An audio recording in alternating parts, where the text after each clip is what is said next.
Welcome to the 1905 podcast. Joe and I have been going to Stamford Bridge for over 30 years. For the past 3 years, we've been exchanging voice notes on everything from the highs in Porto to the lows of Potter.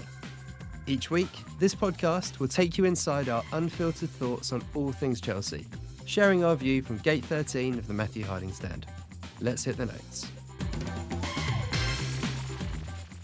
Final whistle's just gone. Chelsea 3, Liverpool 1, and yeah, that was massive, wasn't it? Really, I mean, that last 10 minutes were hell. To be fair, it didn't really give Liverpool anything once they scored from the goal that was coming for so long, wasn't it? They said it on the commentary, but you're just watching us marking Van Dijk going, well, in fact, not marking him on every corner, thinking, well, it's just going to be a matter of time until he scores, just like he did in the League Cup final last year. But let's not start with the negative.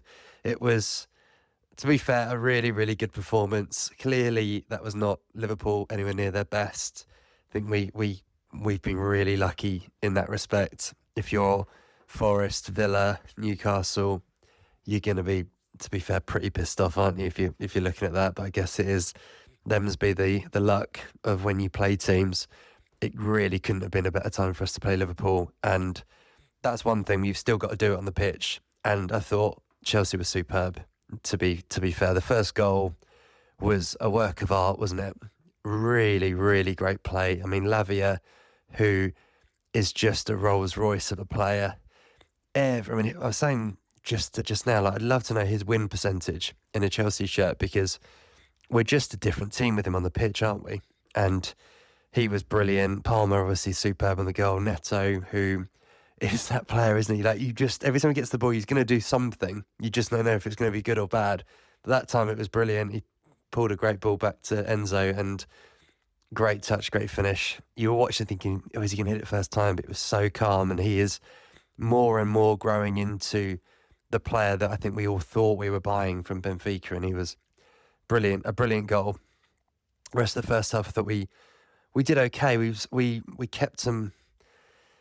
Liverpool were dangerous. They had a lot of the ball. We kept them at bay, but you just thought, actually, every time we got the ball, we did look dangerous. It's that thing when sometimes Chelsea are almost our most dangerous when we don't have the ball, because we can be so quick in the counter-attack.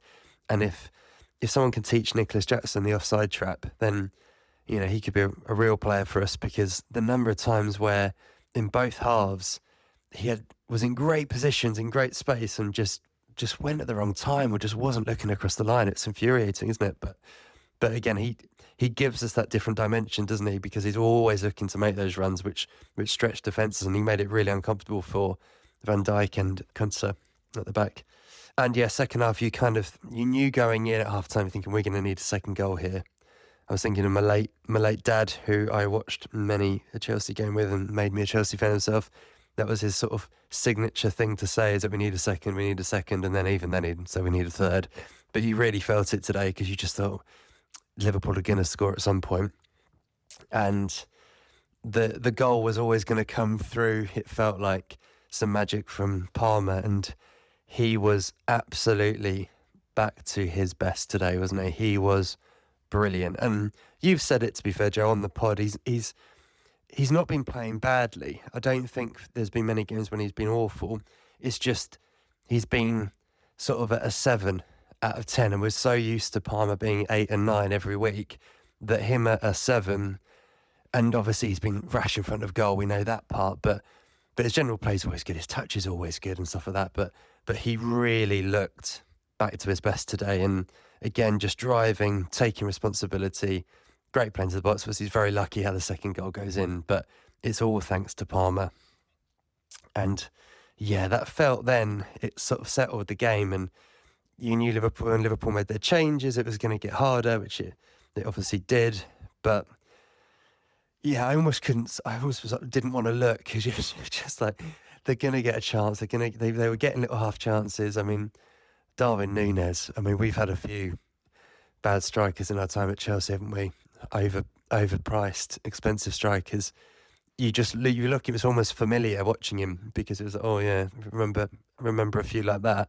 And to be fair, every time he got the ball, I mean, look at that header. He got nowhere near it. It was unbelievable, wasn't it? But But yeah, we as I said at the start, Liverpool get the goal back, and then the only thing really missing in the performance was a goal for Palmer. If you're being really greedy, you're like, it'd be great for him to get that goal just to sort of calm him down, and going to the last few games, him have that back in his sort of relaxed in front of goal. And, it was almost like a gift, wasn't it? Because even when we got the penalty, you're like, well, looking at the clock, even if he skies this, we probably won the game. He's going to blow the whistle.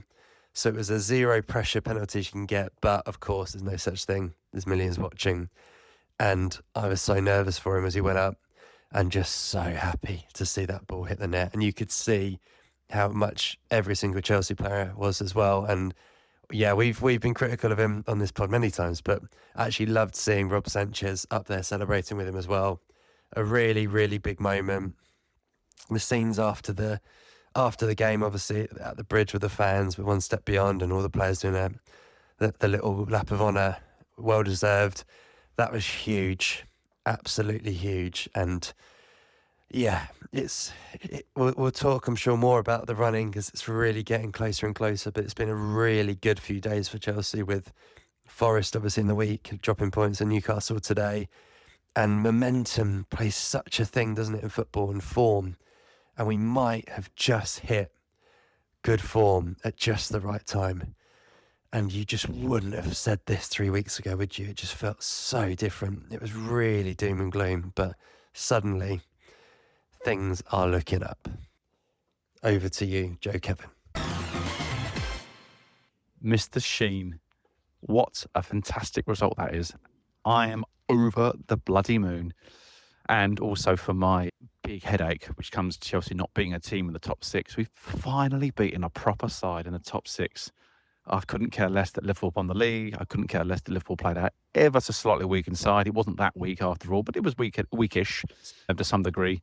We dealt with them really well. I thought we came out of the blocks, obviously 100 miles an hour. It was a fantastic goal from Enzo. Really good play from everybody involved in it. And I just think Enzo's been on a Rolls Royce of a player. There's a overused saying, I know, but really has been. He's the player that I think we all thought we were getting a transfer and a half ago, or two transfer windows ago, whenever it was now. Everyone saw this £106 million player come in. He was going to transform us immediately. And I think he had good games to start with, but, those tailed off slightly as the team went down. Managers got changed, etc. And there's no consistency at the club. I think you're seeing now Enzo, Caicedo having this real bond together. They seem to get on very, very well.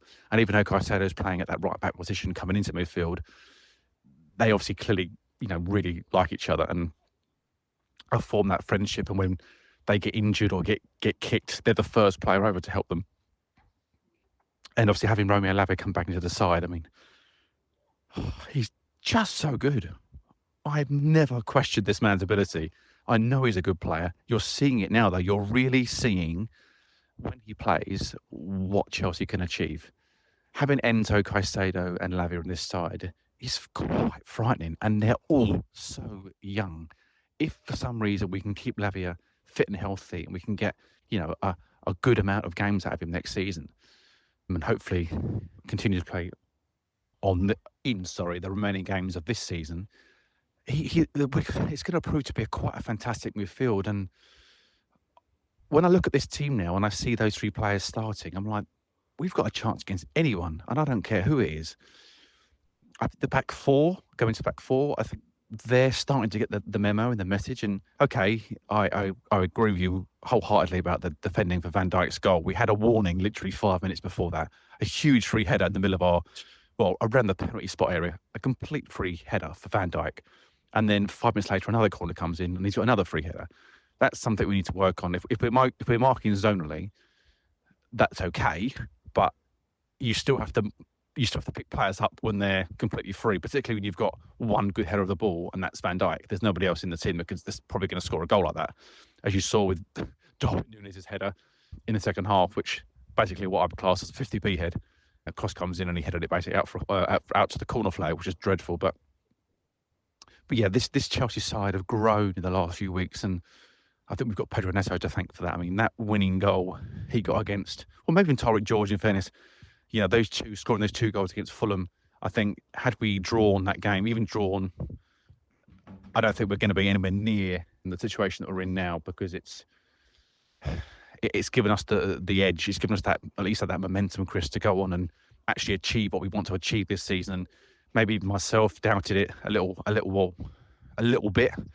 I wasn't too sure if we were going to get to where we want to be. We haven't achieved that just at the moment, but I feel as though we're getting closer. Results, like I say, have gone our way a little bit. Could still do with maybe one or two more going our way before the season ends. But you say we'll look at those fixtures a bit later on in the podcast, but that Man United one sticks out like a mile. I mean, they're conceding goals hand over fist at the moment, and they're going to have their one eye on the final, probably, of the Europa League. So maybe a good time to play them. But I think there's a couple of things I want to talk about. I've heard a lot this week about Cole Palmer, that he's basically we should get him out of the team. Does he deserve his place anymore? And I'm looking at this and going, the same Chelsea fans and some podcasts that are talking about him, they're not saying he's a bad player. There's definitely a downturn on him. And I'm like, this is what we did with De Bruyne. This is what we did with Mo Salah and one or two other players. Cole Palmer is a player you don't drop. There are players that you can drop who are good players. Cole Palmer is not in that bracket. He is the fulcrum. He does everything we do goes through him. If you can't see that after today's performance, then I'm sorry, you don't deserve to be a Chelsea fan. He is world class. The boy is so young. He's gone on a barren run. Nobody, we all want him to score goals. We all want him to create goals. But at the end of the day, he is a player that has been a bit short on form. But his performances have still been good. And I stand by it. There are players that you can drop. There are players that you can't drop. And if Chelsea want to be at the top team that they want to be going forward, he is going to be one of those players that you just go, he's your Gianfranco Zola, your Eden Hazard. I'm not trying to put some majestic hat on him that's going to be like to make him feel as though if he doesn't play well, we can't win. But he is a big reason why we are where we are. Without him last season, we were nowhere. And without him this season, his goals and his assists at the start of the year, we wouldn't be anywhere near where we are today. So for me, I want to give him massive props, because it's difficult when you're on a run like he's on. And when he went through, he plays so well, and he goes through and he hits the post with about 10 minutes to go. You're going, nothing is going right for this kid. He's doing all the right things and nothing's coming off. And in the end, I think you just got to laugh at that. And then he gets that penalty in the last minute. Like you say, Chris, there's no such thing as a penalty, it's a free hit, as you were. But if there was going to be one, that was going to be it. But he missed his last penalty against Leicester, I believe, at home. And you're thinking, just put this one away and get all the negative energy off your back. And like you say, Chris, everybody came to him. They all clearly love him. They obviously all know he's amazing. You don't get that sort of love. It's a big result for Chelsea today, but you don't get that sort of love if you're not liked in the side. And he clearly is. And yeah, really proud of him today.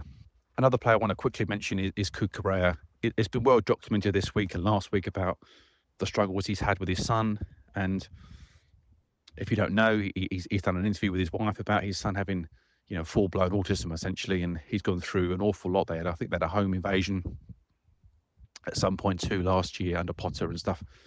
Or the year before, I should say. And, there was a lot to talk about him, and, fans getting on his back and calling for him to be dropped or sold, and if he doesn't play another game, and no one will care, and all that sort of stuff. And I think Cucurella, Caicedo is probably going to win Player of the Season, but I think Cucurella is someone that he's another undroppable for me. I think he's been so good. He's the player that Pep wanted for the same money at 60 million and didn't quite pull the trigger. You can see everything in him now. He's a dirty player. He's a good player. He's got finesse. He's got grit. He's got desire. He's got determination. He's got everything you'd want in a player. And he's got masses of ability. His reading of that inverted fullback role is so freaking good. Him and Caicedo do it so well. Caicedo, being a natural midfield player, understands, I know, but that he's grasped it more than anybody. Reece James hasn't quite done it. Gusto hasn't quite done it. We've tried Trevor Chalobah there and other players too. They've never quite got it. Cucurella is just perfect for that role. Am I a lover of the inverted fullback? At times, yes. At times, no. I don't think you need to play all the time. That's my personal opinion. But he really understands exactly what Maresca wants of him. and he does basically play now. He's almost got to the point where he's nailed it. And you see him playing essentially as like an attacking midfield player at times. It's quite remarkable. With the game midweek at Jurgen, you saw him just coming into midfield and like being like this extra attacking player that you didn't know you had. And all the strife and the worries and the the heartache that he's gone through, because it's really difficult, in the situation that he's in with his child. I know this from my wife working in this field. Autism for children is really, really difficult, and he's dealt with it. It obviously took him a long time, and they still struggle with it. But he has really, earned his stripes for Chelsea. I don't think anybody can begrudge this guy. If he gets player of the season, he thoroughly deserves it, in my opinion. I'm just really proud of the team today. They had a job to do, and you're thinking, well, this Chelsea team, are they going to fulfill their potential? And they really did today. Whether Liverpool played a slightly weakened team or not, it was still a good team. It was still full of, world-class players, internationals, and it was still Van Dijk, still Mo Salah, still Alisson. You can go through other ones, Nunez and all the rest of it. It was still a really good side. And I don't want to say, dare I say Chelsea have clicked into something, because the moment I say that, I feel as though we're going to go on a fucking bad run again. But I do believe that there's been a shift, something's lifted, that there's been a cloud lifted.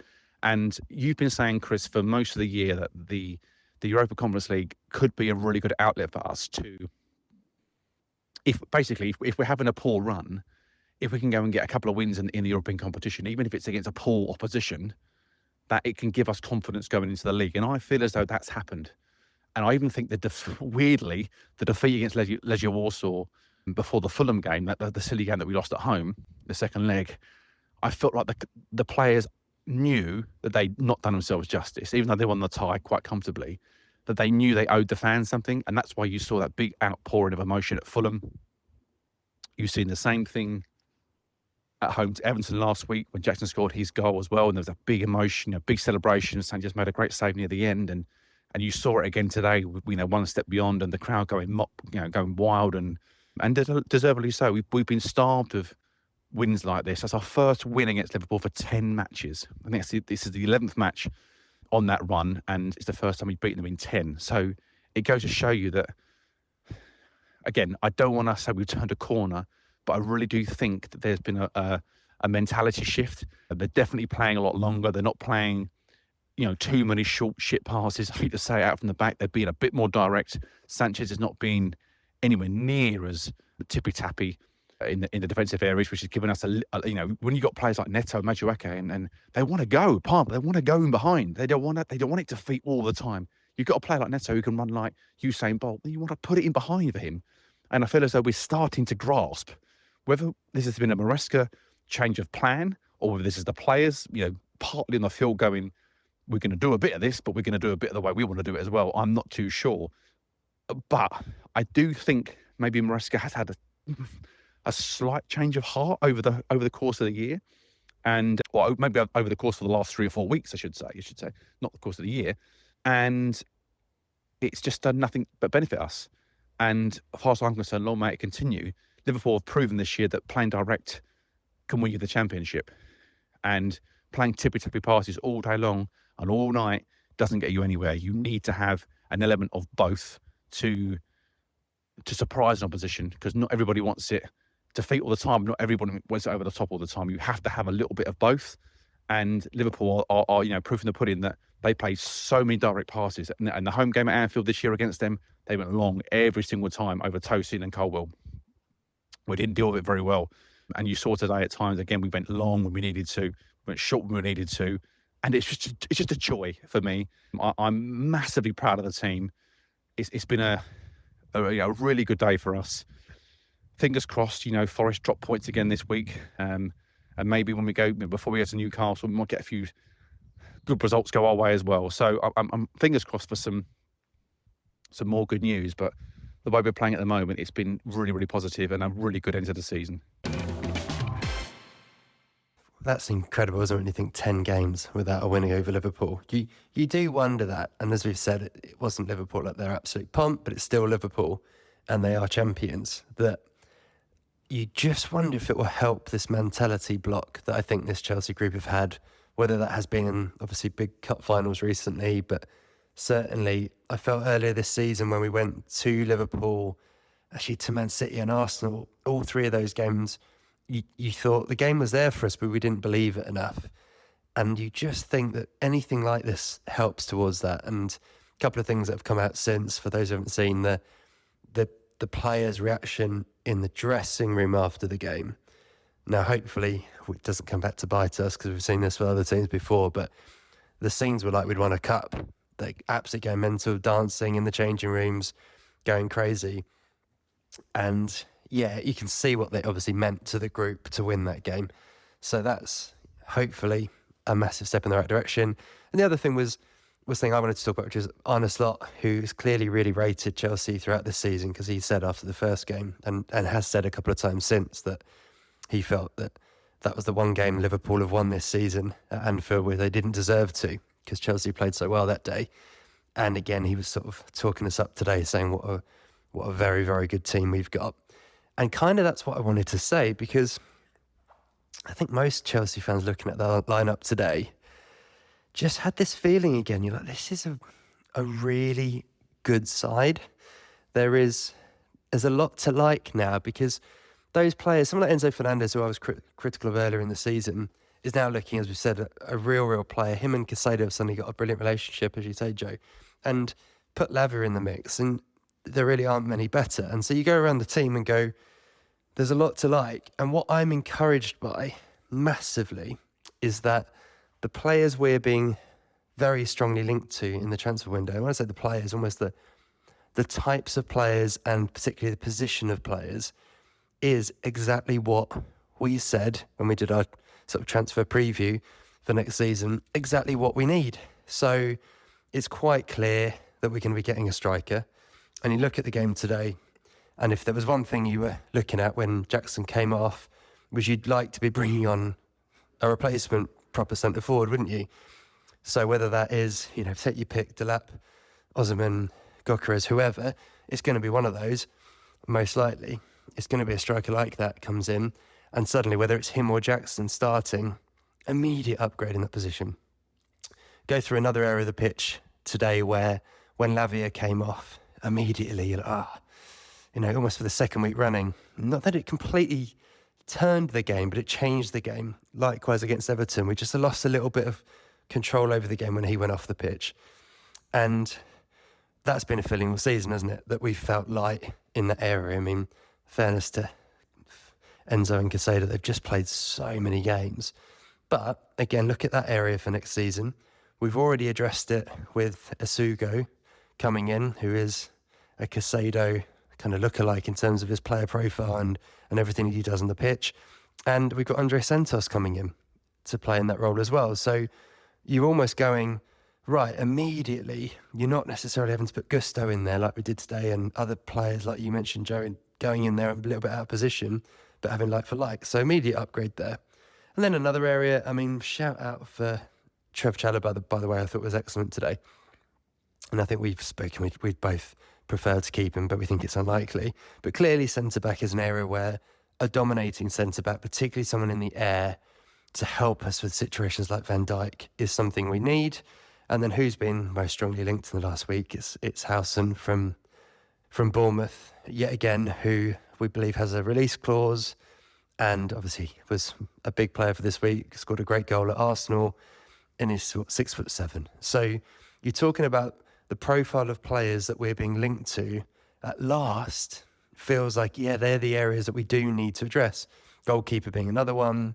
Rumour has it that it's likely that Petrovic will be coming back, but equally we are being linked to goalkeepers as well. So it does give you sort of room for real optimism to think that, I don't know, maybe the penny's dropped, maybe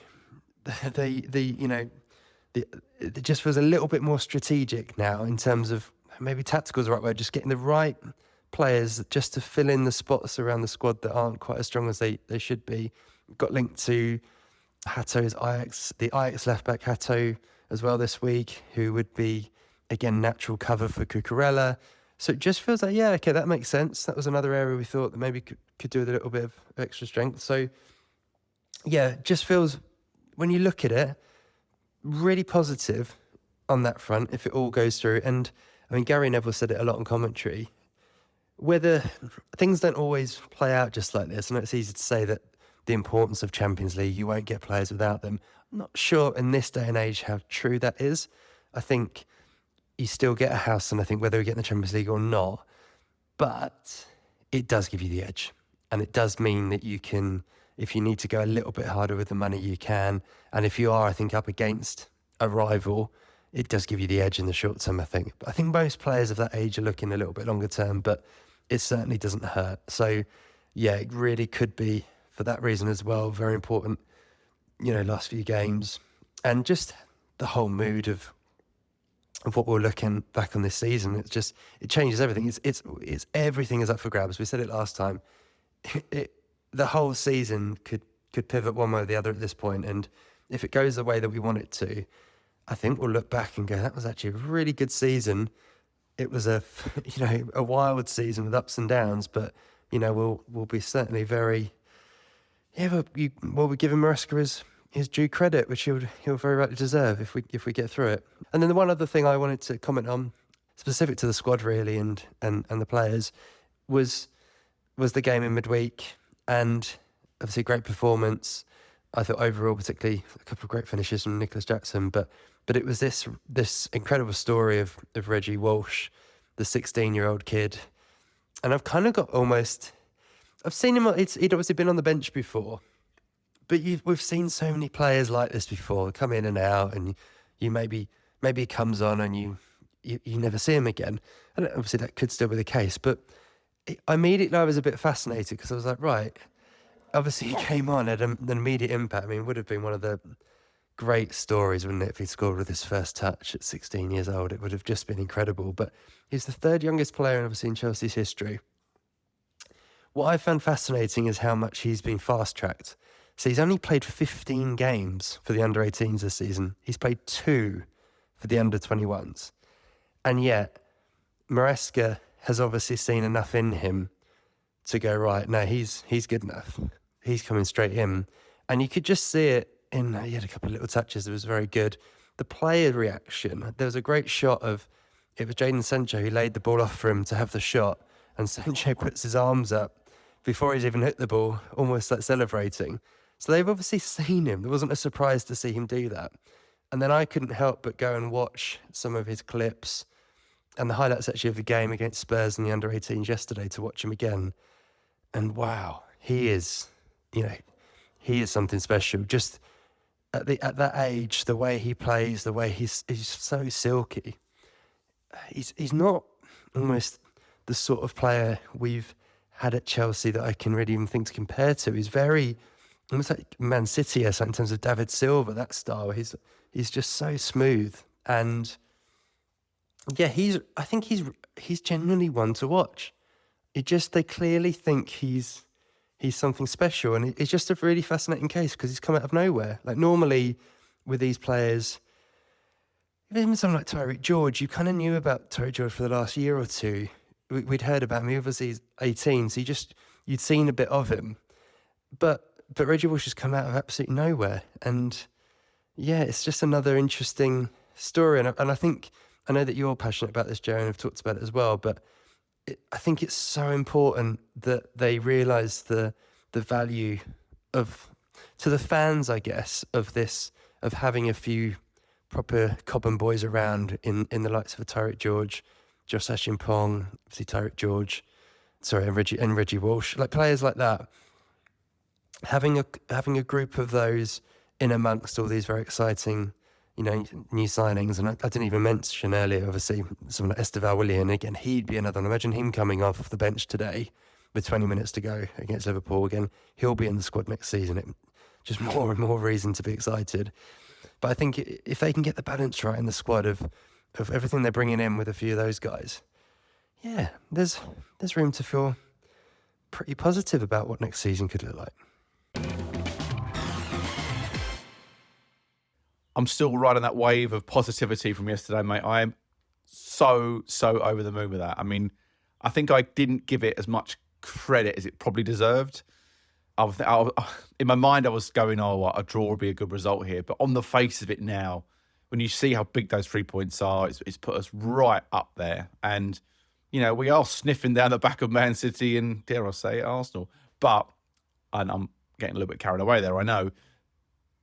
My point is that we'd have only just been ahead of Nottingham Forest with a draw. We'd still be a few points behind Man City and Newcastle with a draw. And it would have just felt like, oh, we did okay yesterday, but, if we won this game or won that game. But that's a real boost. It's a real boost to the morale of the players, a morale of the supporters. I'm sure it's given Maresca a bit of a lift as well, and the coaching staff. And I think overall, you can't ask for much more. A 3-1 victory against the champions at home on an absolutely fantastically sunny day. I just thought we played really well. I thought we defended well yesterday. I thought we hunkered down when we needed to. I felt as though we attacked with such speed, and in the transitions we were just so good. I thought Noni and Neto were the threat all afternoon, and Palmer again was just unreal, wasn't he? I mean, some of the balls he played were magnificent. And then you read stats after the game that Lavia never misplaced one pass. He had 100% pass completion rate. You're like, this kid is just unbelievable. And then obviously there's the usual suspects. Caicedo doing what he does from the right back, inverting into midfield. Enzo continuing his amazingly good form, and again another really good goal from him. And his goals are starting to rack up, and his assists as well. His goal involvement's becoming a real thing to look at to look at every single week. And I thought the other players at the back, Kukurea, Colwell, and Chalobah were outstanding. And I'm going to say I'm not going to go on about Rob Sanchez because obviously he doesn't really need to be spoken about much. But I am going to say this: I do feel a bit sorry for him, and I'm the first. Then I criticise Sanchez for his passing out and the way he can't play and he messes around and all the rest of it. And I'm not going to go back on that, but I am going to go sort of back and say is I feel as though Maresca's done him a little bit dirty, because if we'd have played this way most, if not all, of the season, we would never be having a conversation about Rob Sanchez. He comes and claims crosses, I'd say, fairly well. I think he shot stops as good as anyone in the Premier League. He's prone to a slight lapse in concentration now and again. And as we know, he's passing out, and his distribution on the floor is not brilliant. But if we'd have just played a bit more like the Peter Cech way, as it were, kicked it when we needed to, and when it was on to play, we'll play, I think we wouldn't be in this position. And I feel as though he has been done a little bit down this season. And I think if Chelsea were to continue to play that way all of next year, I don't think we've really got a problem in goal. But obviously, he's not going to be the goalkeeper next season. It is going to be possibly Petrovic or somebody else. But I do want to give him a bit of a shout out, because I think I've given him a lot of stick this season. Never personal, but just all about his football ability. And I feel as though he could have actually been helped a bit more by the manager this year. And I think he's been done a little bit dirty. But the whole team yesterday, players that came on, everyone was fantastic. They all did their job properly. Everyone knew the fucking role. Everyone knew we have to do this today. You really got that from the players. And sometimes that's been missing. And we talk about youth and age in the side, and you kind of go, oh, do they get it? Do they understand what's at stake here? When we played Tottenham the other day, when we played Tottenham away earlier in the season, every player got it. And I think it's really good to see now that some of these players, and hopefully with the more wins against big sides like this, it only breeds more confidence. And it says to the players, we can go and do this week in, week out against anybody. So I'm not saying we're going to go to Newcastle and win next week, but I do feel as though the players will have in the back of their mind, we're not scared of anybody. We're just beating the champions. We can beat you. Newcastle huffed and puffed against Brighton yesterday again. So, they're not on the best runner for themselves. So, yeah, it was a very, very pleasing result. I think the fact that we went through all the songs was nice. It felt like when Vialli was manager, or Ruud Gullit or something. We went through all the one step beyond. We went through the blue is the colour. We went through Blue Day, and that party atmosphere was back. And I think the fans really got behind it. I think we are, dare I say it, coming together as a club at the moment. I know that there's people that still really don't like Maresca. I understand that he's been Marmite to a lot of people, myself included. I can see good things in him. Then I see interviews that come out that really frustrate me, and I think he got wrapped on the knuckles about that last week, from what I hear, there was some of the things he said about the fans and the supporters, and after the Ipswich game, I think didn't go down very well with the club, and I think he came out this week and tried to rectify that in his press conference. And I stand by it. I don't want to see the Chelsea manager change every 6 months, every single year. It just can't happen. We need to have some kind of stability for a while. We just do. And I know fans will say, well, under a Roman, we change the manager every year or every 18 months. But I don't agree with it. We had a better team then. We had a much more experienced side with basically players managing the game themselves. They didn't need a manager in some cases. They knew what to bloody do. They just needed a bit of fine tuning, maybe with positional sense. But everyone knew their role. Lampard and Terry and Drogba and Czech. They didn't need to be told how to play football. It was just a case of get us in the right system for the right game or whatever, and we'll do the rest. We'll handle all that. And I just really want to see this Chelsea team grow and elevate themselves over the next year or two. I think we've got some exciting players in this side. And when you see them all come together, when you see Lavia, Enzo, Caicedo midfield, and you see Noni, and okay, Neto's been a bit Marmite again for some people. When he's good, he's really good. And when he's not on it, he does go missing slightly. But I think he cares. And I think that's what I've been missing with people, is people that actually give a shit about this football club. You saw Caicedo and Palmer have their post-match interview after the game. Their post-match interview after the game yesterday. And you sense that they really, really care. Like Palmer, you can sense it's been frustrating him. He's basically said as much, that he feels as though he's letting the team down when he doesn't score or assist. Caicedo, the kind words that he said about Palmer, and then obviously Palmer saying about him, what is it like to play with him? And he's like, wow, this guy is just insane. Without Caicedo, we're nothing, sort of thing. What I would say about Caicedo is that even though I don't mind him playing in that right back inverting into midfield, what you miss with him is the way he wins the ball, how high he wins the ball up. Against Jurgen in midweek, when he came on a sub, he nicks the ball on the edge of the box for Jackson's fourth goal. And without him there, we don't get that goal. And yesterday, when he went into midfield, when Lavia went off, you noticed that he was the one after 95 minutes, he's the one that's burst into the box. And obviously made, I think, was it Quansah that made the foul on Caicedo? And again, you miss him in that position. So as much as I like Lavia and Enzo in midfield and Caicedo coming into midfield from fullback, I do think that if we can get Reece James fit and raring, and next year, I don't know if we will or not, but if we can get him playing week in, week out in this Chelsea team with that three in midfield, fuck me, that is going to be something to behold. And obviously, Cucurella at left back doing an amazing job there. We know our weaknesses. It probably is goalkeeper. We probably do need another centre half.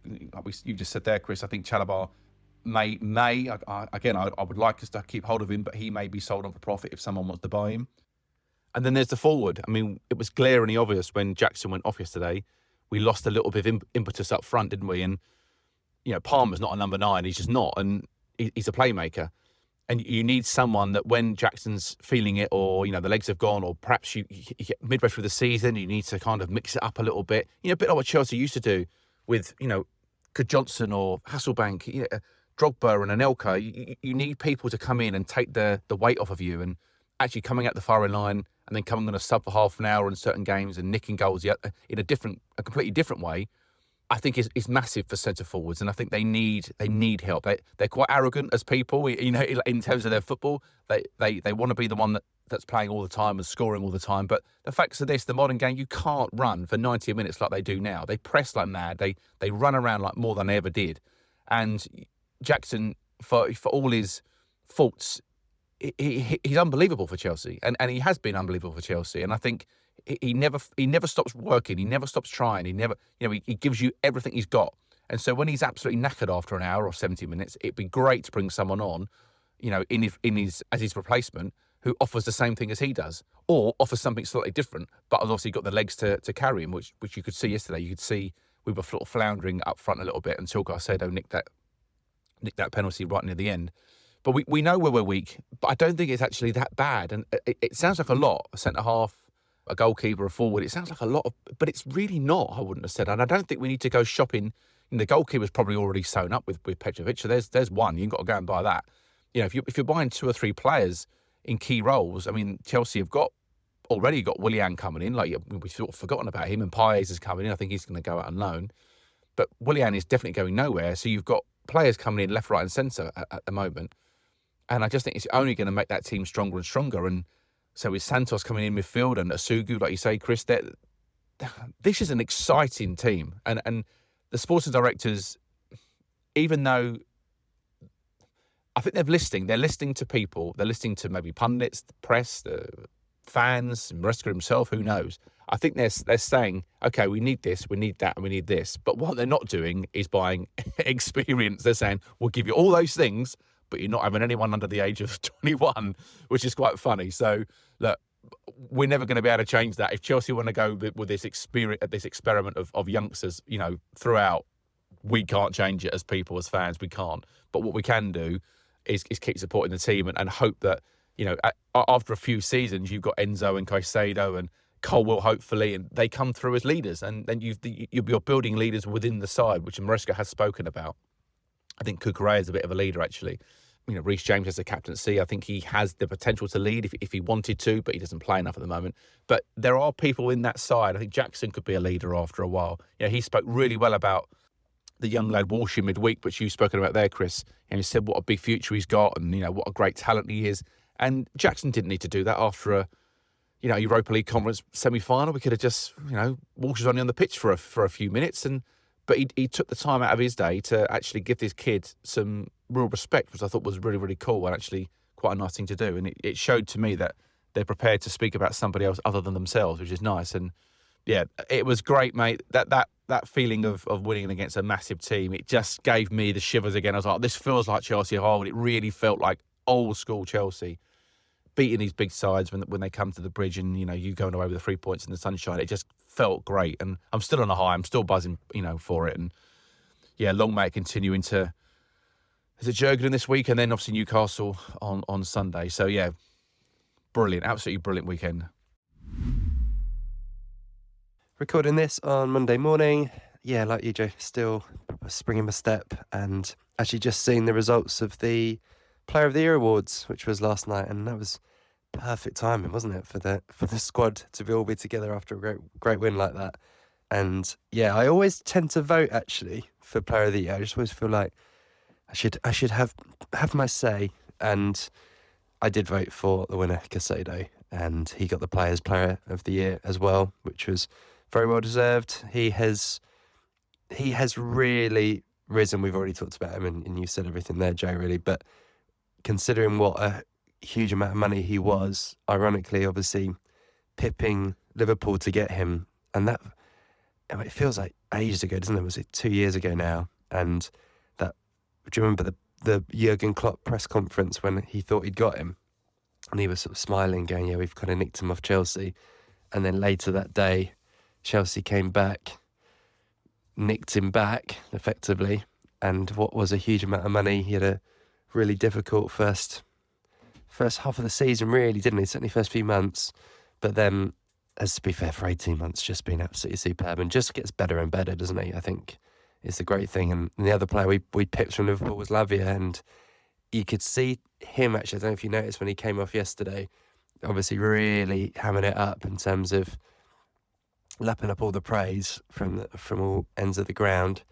And he... yeah, clearly very aware of all of the Liverpool fans probably giving him stick and all that kind of stuff. And I think, yeah, he'll only have enjoyed that as much as anyone. So what I wanted to sort of finish on talking about today was really this run-in, because as I record, I won't talk too much about it because most people listening will already know the result of the game. But obviously Forest go to Palace tonight, which won't be easy. And they sit 3 points behind us. Villa do as well. But I wanted to have a quick look at the games to go. So Chelsea obviously have a huge game at Newcastle up next. Again, 3 weeks ago, that looked impossible, didn't it? An impossible task. But looking at it now, you'd imagine we're going to rotate heavily with that good lead that we have in Europe on Thursday night. So it's a game that I go to now thinking, yeah, I want us to get a result. I mean, obviously you want a result, but if I take a draw now, as my old man would have said, I'd take a draw now, but I think we certainly go there with every chance of getting something. If we can come away with anything, it puts us still in a really good position. We then obviously have Man United at home. I looked at this yesterday, and again, a little bit similar to the Liverpool game yesterday. We might have had a bit of luck really with when the fixture falls. So Man United's, they're very late to be in the Europa League final at 3-0 up. That Europa League final is only 5 days after they visit Stamford Bridge. So that's on the Friday night, and they have that game on the Wednesday. Now, that is their whole season is completely dependent on that game, right? And obviously we should expect to beat this United team anyway, the way they've been doing. But you'd imagine they would rotate very, very heavily for that game. And yeah, a huge night at the Bridge. Joe and I will both be there for that one. And it could be a bit of a party night. And then if I'm feeling really greedy, I kind of want it sewn up, if possible, before we then go to Forest on the last day. That is being greedy. We're only 3 points ahead of them as it stands. But I just, with the way we're playing now, I kind of want it done. Forest themselves have obviously Palace, and then they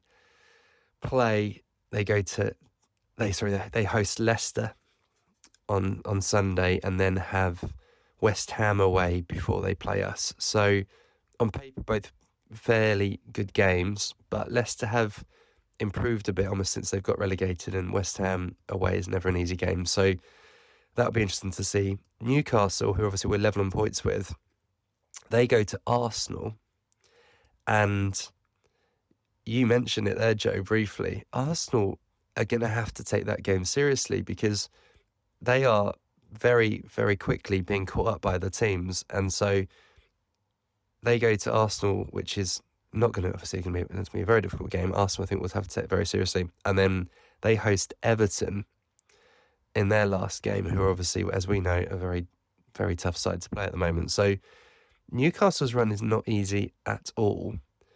I'm going to exclude Man City from the analysis because I just think they'll get over the line. Their fixtures are pretty kind. To be honest, I'll mention it briefly, but their fixtures are very kind. They've got away to Southampton next.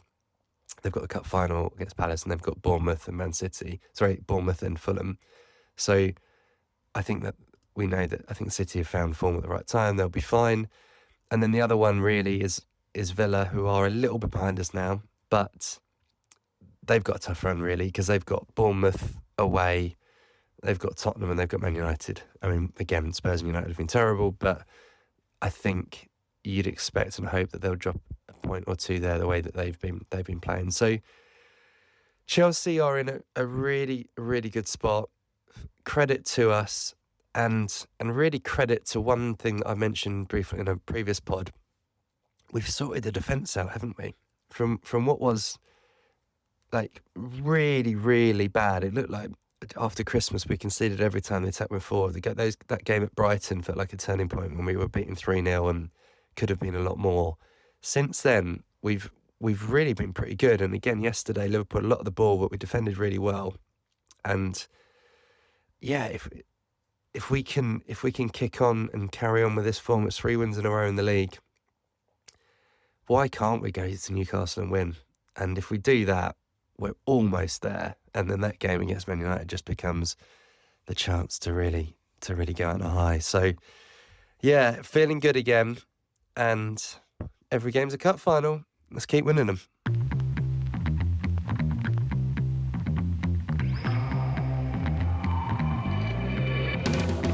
Those were the Chelsea notes for this week. If you enjoyed the podcast, do us a favour and share it with a fellow Blue. And we'd love to hear your thoughts, so leave us a review wherever you're listening. Wherever you may be, stay carefree, and remember, every little thing's gonna be alright.